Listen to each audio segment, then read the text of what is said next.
Hello everyone, नमस्कार अनि स्वागत छ मेरो नयाँ भ्लगमा। आज मिति विक्रम सम्वत 2083 असार 14 गते, तदअनुसार जुन 28 2026 मेरो प्यारो बदा अग्रिम मल्लको जन्मदिन परेको हुँदा भाउजू, म, अग्रिम, सृजा र मन्जिल हामी सबैजना कालिका मन्दिरको दर्शन गर्न हिँडेका छौँ। यति बेला चाहिँ मन्दिर परिसरभित्र प्रवेश गरेर नानी बाबुहरू घन्टी बजाउँदै हिँडिरहेका छन्। यसरी सबैजना सँगै आउन पाउँदा सबैजना खुसी हुँदै हिँडिरहेका छौँ। कति रमाइलो हुन्छ नि है यी पलहरू। पछिसम्म पनि यादगार होस् भनेर मैले भिडियो गराएर युट्युबमा सम्झना स्वरूप कैद गर्ने निर्णय गरेको छु। जुत्ता चप्पल खोलेर छेउको र्याकमा राख्यौँ। अनि हिन्दू धर्मको मान्यता अनुसार सबैभन्दा पहिले गणेश भगवानको पूजा गर्नुपर्छ अरे। सो हामीले पहिला गणेश भगवानको दर्शन पूजा गऱ्यौँ। मैले चाहिँ बच्चाहरूलाई प्रे गर्न सिकाउँदैछु। अनि यति बेला क्यामेराम्यानमा चाहिँ भाउजू हुनुहुन्छ। मन्दिरलाई दायाँ पार्दै घुमेर सबैजनाले पूजा गर्यौँ र मन्दिरभित्र बस्नुभएको पुजारी गुरुबालाई आज अग्रिमको जन्मदिन हो भन्दै भेटी चढाउन दियौँ। उहाँले आशीर्वाद दिँदै चन्दन टीका लगाइदिनु भयो। त्यस लगत्तै बाहिर आएर आरती बाल्यौँ। अब भने हामी नरिवल फुटाउँदैछौँ। सबैजनाले पालो नरिवल फुटाउन खोज्यौँ, तर हामीहरूले नरिवल फुटाउन नसके पछाडि एकजना दाइले आएर फुटाइदिनु भयो। त्यसपछि हामीहरूमध्ये सबैभन्दा सिनियर हाम्री भाउजूले पालो टीका लगाइदिनु भयो। अनि हामीहरूले उहाँलाई दर्शन गऱ्यौँ। त्यसपछि फरक ठाउँमा फरक पोज दिँदै फोटोहरू खिच्यौँ।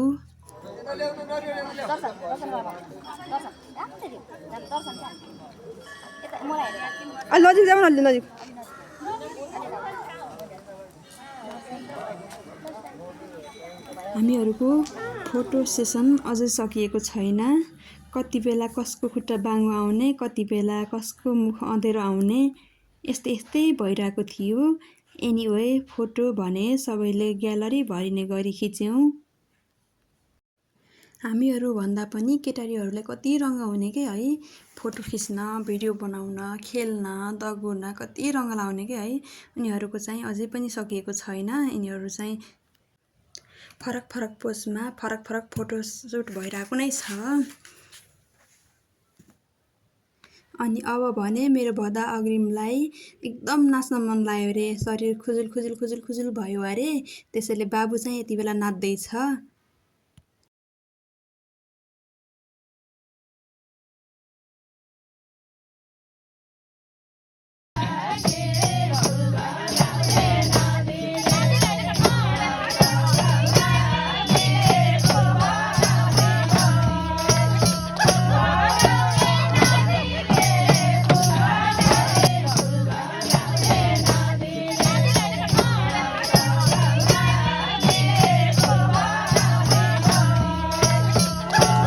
मेरी सृजा छोरीलाई चाहिँ बेलामा प्रिन्सेस ट्री बनाउनुपर्छ कि। प्रिन्सेस ट्री भन्ने चिज हुन्छ नि, त्यो चाहिँ चाहिरहेको छ। त्यही भएर मैले त्यसलाई चाहिँ यसो घुमाउँदैछु। यस्तै गरेर त्यही समय हामी त्यही मन्दिर परिसरभित्रै गयौँ। अनि त्यस पछाडि चाहिँ अब हामी घर जान लाग्यौँ। घर जाँदै गर्दाखेरि बाटोमा एक्सिडेन्ट भएको रहेछ। बसले स्कुटीलाई हानेको भन्ने कुरो छ। होप्सो भगवानको कृपाले कसैले पनि केही पनि नहोस्।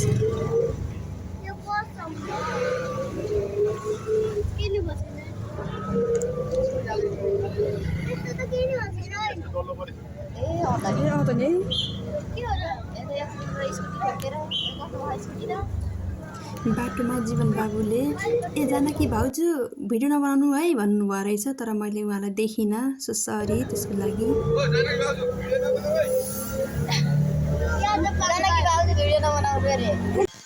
यति बेला चाहिँ मैले आलु खुर्साउँदैछु। अनि अचारको लागि देख्न सक्नुहुन्छ, यो चाहिँ अचारको लागि आलु हो। अनि यता प्याज काट्दैछु।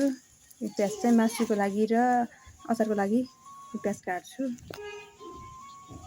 अनि बर्थडे बोय चाहिँ यता हुनुहुन्छ हेलो अग्रिम हेलो हेलो हाई हाई के छ अनि बर्थडे बोयले के खेलेर बस्नु भएको त गेम खेलेर हो ल माइ गॉड माया गर्दैन एकफेर फुपालाई एकफेर फुपालाई माया गर्दैौ न एकफेर फुपालाई माया गर्दैौ न ल किन लाज भनेको नि यता भाउजू हुनुहुन्छ भाउजू सामान लिएर आउँदै हुनुहुन्छ म चाहिँ रुँदैछु किन रोको भनेपछि म प्याज काट्दैछु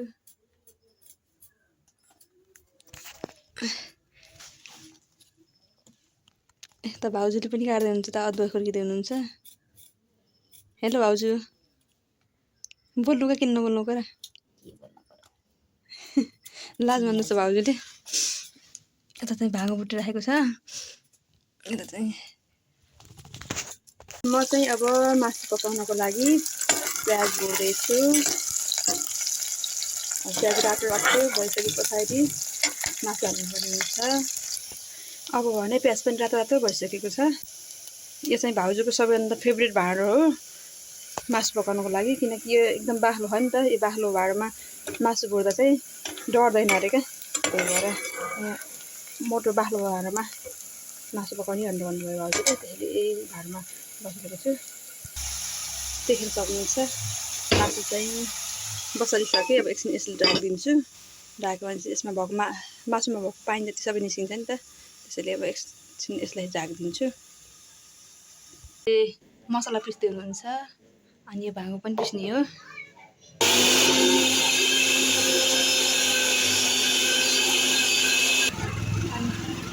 केटाहरू चाहिँ यता खेल्दैछन् नानी बाबुहरू चाहिँ यता अङ्कल हुनुहुन्छ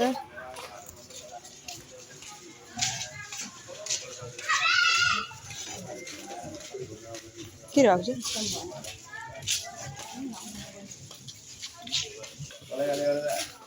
हेलो हेलो नानी के गर्दैछौ र के हुँदैछ यता ओहो के गरौँलाई के हो र हाई भो सरी मलाई ल्याउनुस् न मिठी खाम न ल्याउनुस् न मलाई मिठी खाम न ल्याउनुस् हेलो ऐ सानो मलाई मिठी ल्याउ न मिठी दिन्दिन है र दिदीहरू हुनुहुन्छ यता केटारीको रमाइलो फेरि छुट्टी छ अङ्कलले बाबुलाई गाली गर्ने हुनुहुन्छ नातिलाई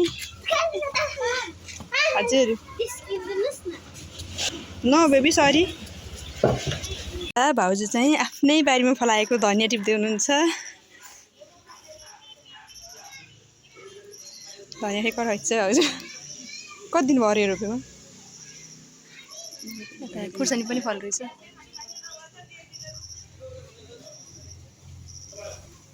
यता मकै पनि छन् अनि यता सिमी बोडी यता फुलहरू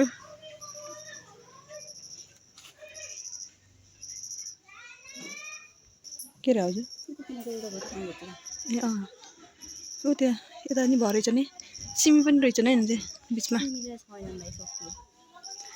सुकिसकेछ नि सिमी त भित्रभित्र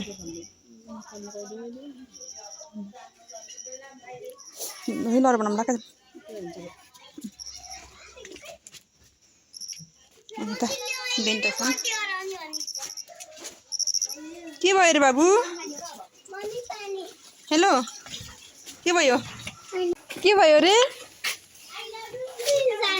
हो मैले भाइहरूले लाज मानेको थिएँ अगाडि जाऊ त सिरियलले कस्तो भन्छन् तिमीहरू सरी भन्न मान्थेनन् कि भाइले त्यही भएर जाऊ त तिमी गएर सिरियल अहिले भनिदेऊ ए दुईजना यस्तो अग्रिम खेल्दाखेरि भाइलाई गुच्चाएको थियो कि यिनलाई तिम्रो नाम के अरे मन्जिललाई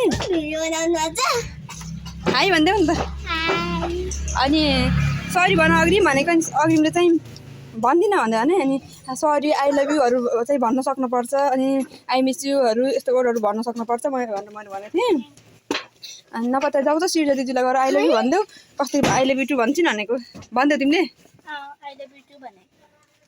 आई मिस यु भनिदेऊ न आई मिस यु सिर्जा दिदी भनिदेऊ न अलि राम्रोसँग आई मिस यु टु भन्देऊ न I miss you too. Same to you. के भन्नु लागि यो ब्याग हो Same to you. Same to you भनेको तिमीलाई पनि भनेको तिमीलाई पनि त्यही भनेको दिदीहरुको गिफ्ट बनेर रेडी भयो मेरो हजुरको मेरो gift Sirija baby Sirija I miss you I miss you too. I love you I love you too. यस्तै गरेर भाइहरू सिकाउनु पर्यो है तिमी पनि बोल्न सक्नु पर्यो तिमी बोल्छौ तिम्रो नाम के हो अरे क्यारा जोशी ए भागे तिनीहरू पनि पाकिसकेको छ भात दाल यहाँ अचार छ अनि मासु यति बेला चाहिँ अग्रिमको केक रेडी भइसकेको छ ह्याप्पी बर्थडे अग्रिम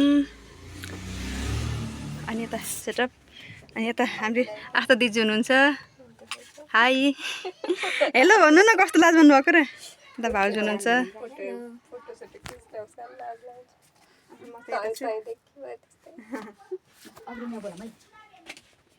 happy birthday to you happy birthday to you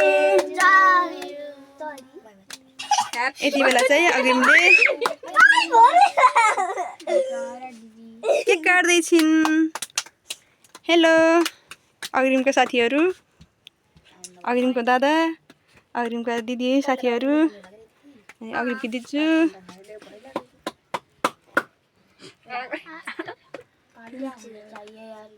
लाज माने कि ए अग्रिमले लाज माने कि ह्याप्पी बर्थडे टु मी हो न झुकाइदिनु न हजुर झुकाइदिनु न गर्छ झुकाइदिनु यसलाई बाबुले झुकाइदिनु त होइन होइन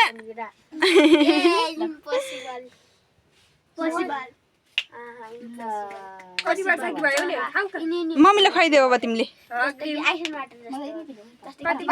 जिग्नु भाउजू हजुरले हजुर जिग्नु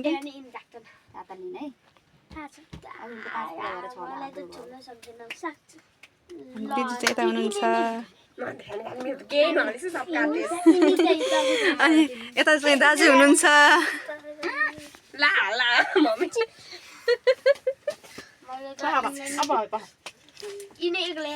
बाबु धेरै धेरै शुभकामना फेरि पनि ज्ञानी भए बुद्धिमानी भए भनेको माने मम्मीलाई नहट सबैलाई माया गर्ने भए है